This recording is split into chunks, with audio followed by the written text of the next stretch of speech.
As Elizabeth pointed out, it's a big team. It's not just the surgeon and anesthesiologist, or not just the ER doc who sees them when they come in, but it's from the moment they hit the door. We're going to say the clock is ticking. This person has a hip fracture, and it's the therapists and social workers who are all involved. The OR is involved from the start. Our orthopedic crew on the floor, so we can make sure that once the people get on this pathway, that we can give them more success than traditionally hip fractures have had in the past. And so, as Elizabeth pointed out, we have certain goals as far as timeliness to the OR, and measuring how well these people are walking and what percentage of them are going home, and comparing that with historical data from our place and other places to make sure that we're reaching our goals and that we are improving their lives. Basic stuff about the hip. We'll keep it simple, but it's a ball and socket joint, and the ball being here and the socket up here, obviously. When people break their hip, they break them in 2 or 3 places. We see femoral neck fractures. I can use this if it shows up better.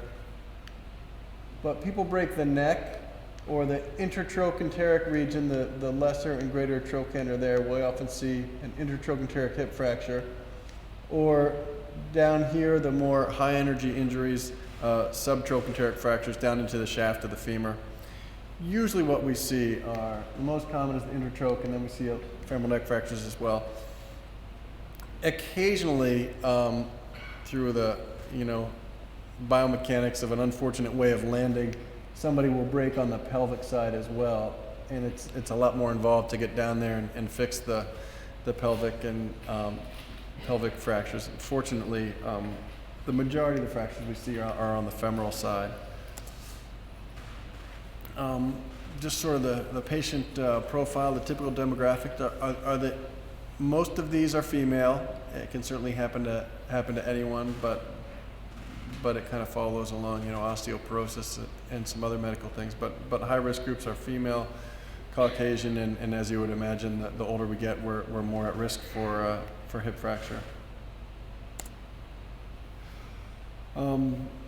Any medical conditions can do it, but basically these are things that are kind of leading to osteoporosis and weak bone, but certain medications and nutritional problems, and certainly if you're looking for one more reason not to smoke or be an alcoholic, this is on the list.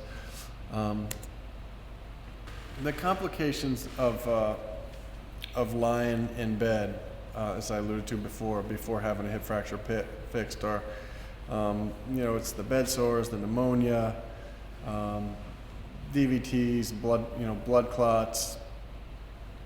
Any major delirium should be on the list, but any major medical problem we see is more likely to occur the longer we wait for surgery. And as I tell my patients, whether they're hip fracture patients or other patients, are that people don't get sick walking the halls. People get sick lying in bed, and so what we want to limit is the amount of downtime when they're lying in bed. The fun stuff for me is fixing them. I wish we didn't have to fix so many hip fractures, but in the end, this sort of the mechanical part, the carpentry of it, oftentimes is the easy part, because systemically these patients go through quite a bit when they break their hip, and fixing their bone is really just the start of what we need to do.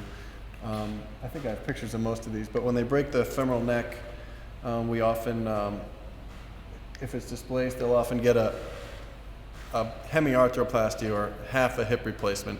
Oftentimes these days we're doing total hips on these patients and replacing the socket side as well if they had some pre-existing arthritis. And the reason to do it like that, to replace the part of the broken hip, is the femoral neck area it's weak bone to begin with, obviously because it just broke. It doesn't have a great blood supply, and so if it's broken through there, you can replace that part of the hip and theoretically have the patient walking the next day or even the same day. Fractures down a little lower in the intertrochanteric region, we fix either with a plate and screws.